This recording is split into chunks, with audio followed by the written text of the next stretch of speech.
আগৰ ক্লাছটোত আমি কি শিকিলোঁ কিন্তু অলৰেডি মনত আছেই নিশ্চয় তেনে নাই তেতিয়াহ'লে আকৌ এবাৰ চাই ল'বা এতিয়া আমি শিকিবলৈ গৈ আছোঁ যে এষ্টিমেটৰৰ কেৰেক্টাৰিষ্টিক কি কি what are the criteria of a good estimator first one is unbiasedness আনবায়াছনেছটোৰ প্ৰথম অৰ্থটোৱে হৈছে মানিবলগীয়া প্ৰথম অৰ্থটোৱে হৈছে বায়াজ মানে হৈছে কিবা ডিফেক্ট থকা আমি যে কওঁ ন কিবা এটা বস্তু ডিফেক্টিভ বুলি ডিফেক্টিভ মানে বস্তুটো এটা হৈছে বায়াছড বস্তু এতিয়া আনবায়াছনেছৰ মিনিংটো হৈছে যে আমি যিটো এষ্টিমেটৰ ল'ম সেই এষ্টিমেটৰটো ত্ৰুটিহীন হ'ব লাগিব that means there may be no' defect in that estimator তাত আমি তেতিয়া আনবায়াছনেছটোতে কি আমি ভাষাতে কৰোঁ যে তাত ত্ৰুটি নাই কিন্তু আমি যদি মেথমেটিকেলি জানিবলৈ হয় তেতিয়াহ'লে আমি কি ক'ব লাগিব যে ইয়াত জানিব লাগিব যে এক্সপেক্টেশ্যন অফ ষ্টেটিষ্টিক কিবা এটা ষ্টেটিষ্টিক ল'লা তাৰমানে কিবা এটা চেম্পলৰ কেৰেক্টাৰিষ্টিক ল'লা আৰু সেইটোৰ যদি এক্সপেক্টেড ভেলুটো পেৰামিটাৰটোৰ সমান হয় পেৰামিটাৰ মানে কি আছিলে যিটো আমাৰ পপুলেশ্যনৰ পৰা লোৱা মেইন মেডিয়ান মড এটচেট্ৰা কিবা তেনেকুৱা ধৰণৰ এটা ভেলু এতিয়া যদি আমি কি কৰোঁ যিটো চেম্পল ছাপ'জ ধৰি লৈছোঁ মই ষ্টেটিষ্টিকটো হৈছে চেম্পল মিনটো যিটো স্মল এক্স বাৰ বুলি ডিন'ট কৰা হয় আৰু পপুলেশ্যন মিনটো পপুলেশ্যনৰ পৰা যিটো এভাৰেজ আছে তাৰ মিনটো হৈছে ছাপ'জ কেপিটেল এক্স বাৰ তেতিয়া আমি যদি মেথমেটিকেলি চাওঁ এই কণ্ডিশ্যনটো কেনেকৈ ফুলফিল হ'ব যে expectation of small x bar is equal to capital x bar হ'ব লাগিব আৰু তেতিয়াই এই কণ্ডিশ্যনটো যেতিয়াই ফুলফিল হ'ব তেতিয়া আমি ক'ব পাৰিম যে এইটো এটা আনবায়াছড কণ্ডিশ্যন অৰ্থাৎ যদি এটা ষ্টেটিষ্টিকৰ এক্সপেক্টেড ভেলুটো তাৰ পেৰামিটাৰটোৰ ভেলুৰ সৈতে ইকুৱেল হয় then that statistic will be called unbiased estimator of that parameter তেতিয়া আমি ক'ব পাৰিম যে সেই যিটো ষ্টেটিষ্টিক তাৰ কোনো ধৰণৰ ত্ৰুটি নাই নেক্সট আহিলে কনচিষ্টেঞ্চিটো আমি কেনেকৈ গম পাম ধৰি লৈছোঁ আমি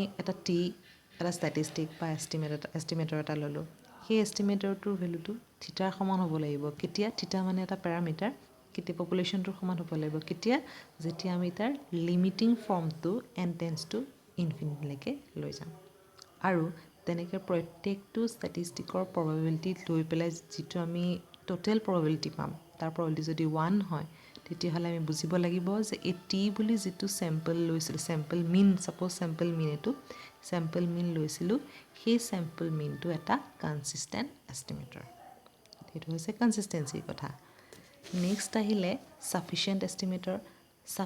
এষ্টিমেটৰটোৰ কাৰণে তুমি এনেকুৱা এটা কণ্ডিশ্যন আছে যে ধৰি লৈছোঁ মই এটা পেৰামিটাৰ ধৰি লোৱা এটা পপুলেশ্যন মিন ল'লোঁ সেই পপুলেশ্যন মিনটো যিটোক আমি পেৰামিটাৰ বুলি ডিন'ট কৰিম সেই পপুলেশ্যন মিনটোৰ চব characteristic almost all characteristic must be in the statistic that means sample mean ধৰি লৈছোঁ এইটো হৈছে পপুলেশ্যন মিন আৰু এইটো হ'ব চেম্পল মিন তেতিয়াহ'লে হ'ব লাগিব কি যদি এই পপুলেশ্যন মিনটোৰ চব কণ্ডিশ্যন চব কেৰেক্টাৰিষ্টিক চেম্পল মিনত থাকে তেতিয়াহ'লে আমি বুজিব লাগিব যে এই টিটো থিটাৰ ছাফিচিয়েণ্ট এষ্টিমেটৰ মানে ছাফিচিয়েণ্ট কণ্ডিশ্যনছখিনি থাকিব লাগিব লাষ্ট ওৱান ইজ এফিচিয়েণ্ট হ'বৰ কাৰণে আমি দুটা কম্পেয়াৰ কৰিব লাগিব ধৰি লৈছোঁ T1 আৰু T2 দুটা এষ্টিমেটৰ আছে সেই এষ্টিমেটৰটো আমি কেনেকৈ গম পাম যে সি এফিচিয়েণ্ট হয় এফিচিয়েঞ্চি চাবৰ কাৰণে আমি কি কৰিব লাগিব সিহঁতৰ যিটো ভেৰিয়েঞ্চ আছে ভেৰিয়েঞ্চটো যিটোৰে লেছ হ'ব লেছ হোৱাটোৰ যিটোৰে ভেৰিয়েঞ্চ সৰু হ'ব সেইটোৱে হ'ব এফিচিয়েণ্ট এষ্টিমেটৰ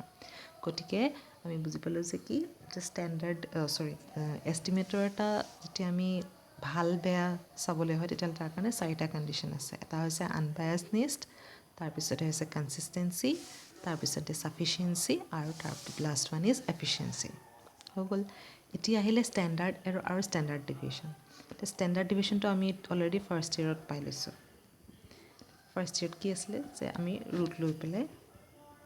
সামেশ্যন xi মাইনাছ x বাৰ হোল স্কুৱেৰ কৰিব লাগিব তেতিয়া আমি কি কৰিম ফ্ৰিকুৱেঞ্চি ডিষ্ট্ৰিবিউশ্যনৰ কাৰণে যিটো ষ্টেণ্ডাৰ্ড ডিভিয়েশ্যন সেইটো পাই যাম ঠিক আছে এতিয়া এইটো হৈছে কি ষ্টেণ্ডাৰ্ড ডিভিয়েশ্যনটো আৰু ষ্টেণ্ডাৰ্ড এৰৰটোৰ মাজত বৰ বিশেষ এটা পাৰ্থক্য নাই ইয়াত খালি কেপিটেল এনৰ ঠাইত যদি আমি স্মল এন পুট কৰি দিওঁ তেতিয়া সেইটো ষ্টেণ্ডাৰ্ড এৰৰ হৈ যাব অৰ্থাৎ মিনিংটো হ'ল কি standard deviation always related to the population আৰু standard error always related to the sample or you can say that standard error is the statistic or standard deviation is the parameter